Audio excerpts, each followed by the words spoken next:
بسم اللہ الرحمن الرحیم. ویلوگ کو سپورٹ کیجیے گا, چینل کو سبسکرائب کیجیے گا. کچھ عام خبریں, لیکن اس سے پہلے آپ کو ایک بریکنگ نیوز یہ دے دوں کہ ایک کہا جا رہا تھا کہ بہت بڑی پریس کانفرنس آنے والی 9 مئی کے حوالے سے.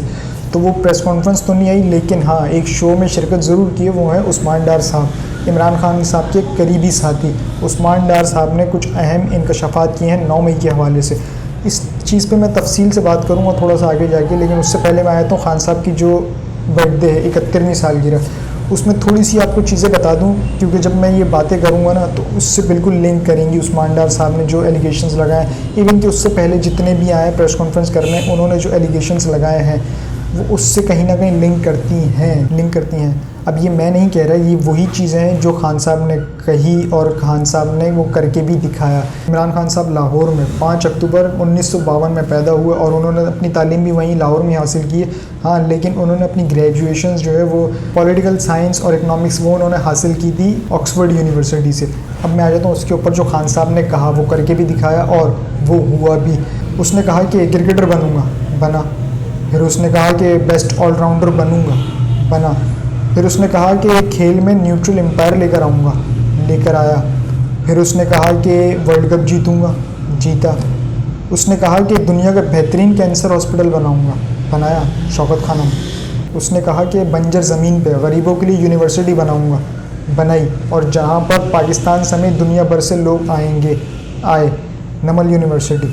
اس نے کہا کہ پاکستان کی سب سے بڑی پارٹی بناؤں گا, بنائی. تحریک انصاف نام تھا, اب وہ ہے PTI, پاکستان تحریک انصاف. اس نے کہا میں ان پہاڑیوں پر اور اس جنگل میں اپنے گھر بناؤں گا, بنایا, بنی گالا. اس نے کہا کہ میرا جینا مرنا پاکستان میں, تو پھر وہ اپنا سب کچھ بیچ باچ کے, یعنی کہ ان کے پاس جو کچھ بھی تھا, اول تو انہوں نے سب کچھ باہر ہی کمایا تھا, لیکن جو کچھ بھی باہر کچھ بچا کچا تھا وہ بھی بیچ باچ کے سب کچھ پاکستان لے کر آیا. یہ بھی منظر عام پر کیا. اس نے کہا کہ میں ان کو رلاؤں گا, ان کو تکلیف پہنچے گی, میں پہنچاؤں گا ان کو تکلیف.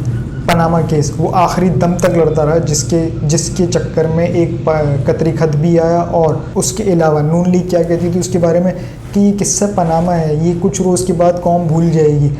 پھر اس پر عمران خان صاحب نے کہا تھا بے شرم, یہ تمہارے باپ کا پیسہ ہے. اور اس چیز کو کنٹینیو کرتے ہوئے انہوں نے کہا تھا میں ان کو رلاؤں گا, ان کو تکلیف پہنچے گی اور میں پہنچاؤں گا ان کو تکلیف. اور انہوں نے تکلیف پہنچائی, وہ اس طرح سے پہنچائی کہ اس کیس کو آخری دم تک لے کر چلے جب تک اس کا فیصلہ نہ سنا دیا گیا ہو. اور فیصلہ سنایا گیا, سزا بھی سنائی گئی.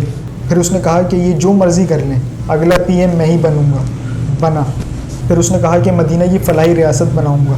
اس نے آغاز کیا, یعنی صحت کارڈ, کوئی بھوکا نہ سوئے پروگرام, پناہ گاہیں, اس طرح کی بے شمار چیزیں ہیں جو آئیں, منظر عام پر آئیں. لیکن پھر اس نے کہا کہ جب میں ان چور ڈاکوؤں پہ ہاتھ ڈالوں گا نا تو یہ سب اکٹھے ہو جائیں گے.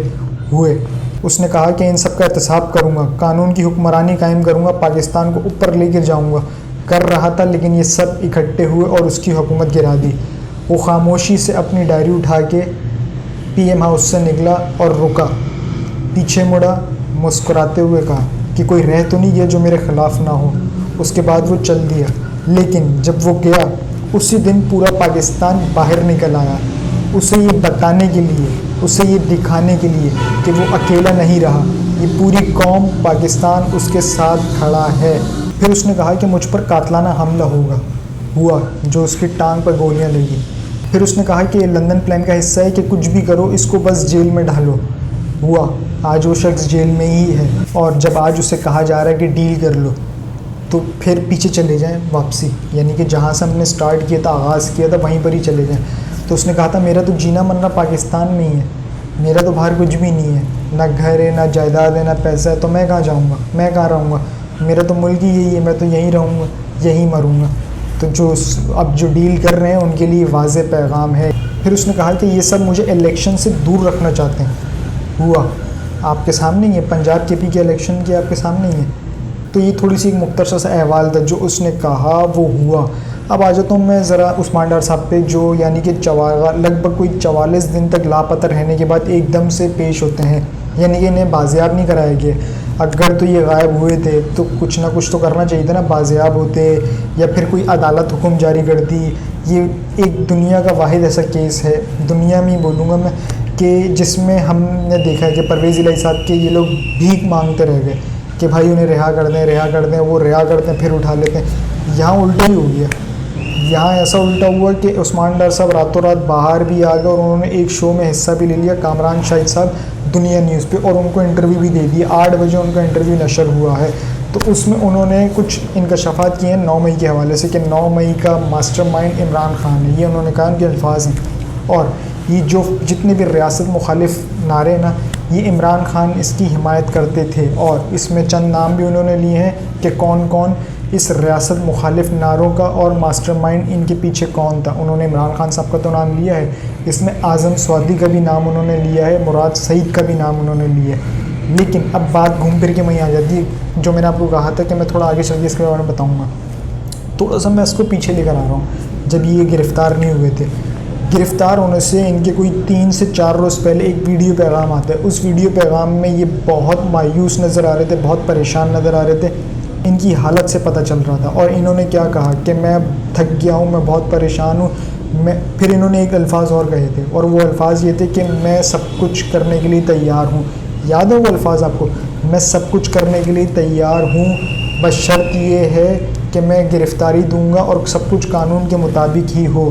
اس میں یہ الفاظ تھے. اگر یاد نہیں ہے تو جا کے ذرا چیک کریے گا. ان کا ویڈیو پیغام جو آیا تھا میرے پاس فی الوقت موجود نہیں ہے، کیونکہ یہ ایک دم سے جب میں ویلاگ ریکارڈ کر رہا تھا تو یہ بریکنگ چلی ہے، تو میں نے آپ کے ساتھ شیئر کی ہے. اگر یہ مجھے تھوڑی دیر پہلے پتہ ہوتا تو میں آپ کے ساتھ یقیناً وہ ان کی ریکارڈنگ پچھلی والی شیئر آپ کے ساتھ ضرور کرتا. اب انہوں نے تو پہلے ہی واضح کر دیا تھا. اب اگر ہم اس ویڈیو میسیج کو اٹھا لیں اور آج کی اسٹیٹمنٹ کو اٹھا لیں تو دونوں میں ایک نظر آتا ہے کہ جو انہوں نے کہا تھا تقریباً انہوں نے وہی کیا ہے کہ ہاں میں سب کچھ کرنے کو تیار ہوں، کر دیا. کہ ہاں جو آپ جو بولیں گے وہ میں کروں گا، کر دیا. اب تو پھر پیچھے بچا گیا. اب یقیناً میں نے اس میں ایک ویلاگ، اپنے پرانے ویلاگ میں جب یہ عثمان ڈار صاحب گرفتار ہوئے تھے، اغوا ہوئے تھے، اس دن میں نے ایک چیز کہی تھی، اور وہ یہی کہی تھی کہ عثمان ڈار صاحب کی فیملی کو نا کسی لائر کی ضرورت نہیں، نہ کسی جج کی ضرورت ہے، نہ کسی لائر کی ضرورت ہے. عثمان ڈار صاحب کی فیملی کو صرف ایک چیز کی ضرورت ہے، اور وہ ہے عثمان ڈار کی پریس کانفرنس. جہاں انہوں نے ایک پریس کانفرنس کی وہاں ان کا بیٹا نکلا، اور آج وہی ہوا ہے. آج انہیں ایک شو میں بلایا گیا، بٹھایا گیا. اب یہ اس شو میں کیوں بلایا گیا؟ وہ تو ایک پریس کانفرنس بھی کر سکتے تھے. پریس کانفرنس کیوں نہیں کروائی گئی؟ یہ ایک بڑا سوالیہ نشان ہے. کامران شاہد، یعنی کہ کامران شاہد صاحب نے ان کا انٹرویو لیا ہے. کیوں؟ باقی غریدہ فاروقی مر گئی تھی، وہ بھی تو زندہ ہیں.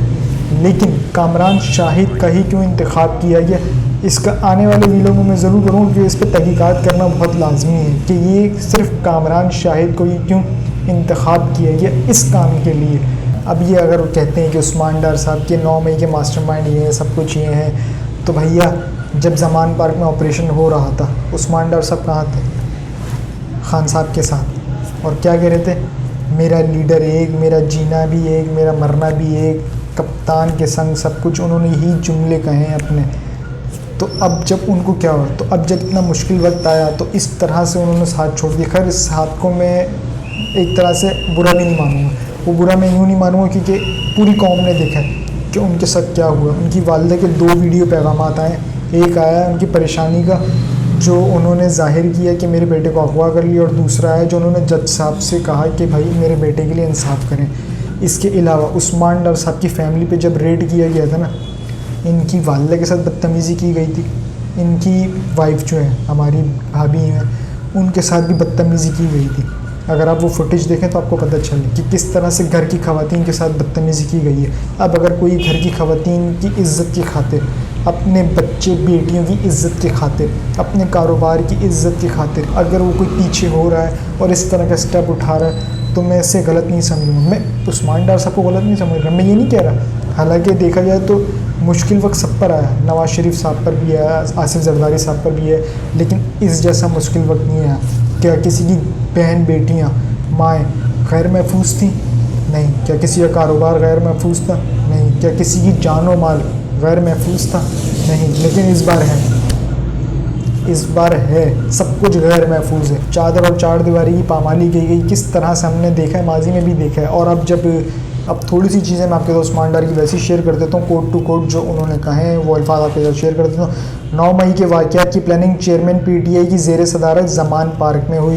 چیئرمین پی ٹی آئی کی گرفتاری کی صورت میں حساس تنصیبات کو نشانہ بنانے کی ہدایت دی گئی، یعنی کہ چیئرمین صاحب کی طرف سے ہدایت دی گئی بقول ان کے.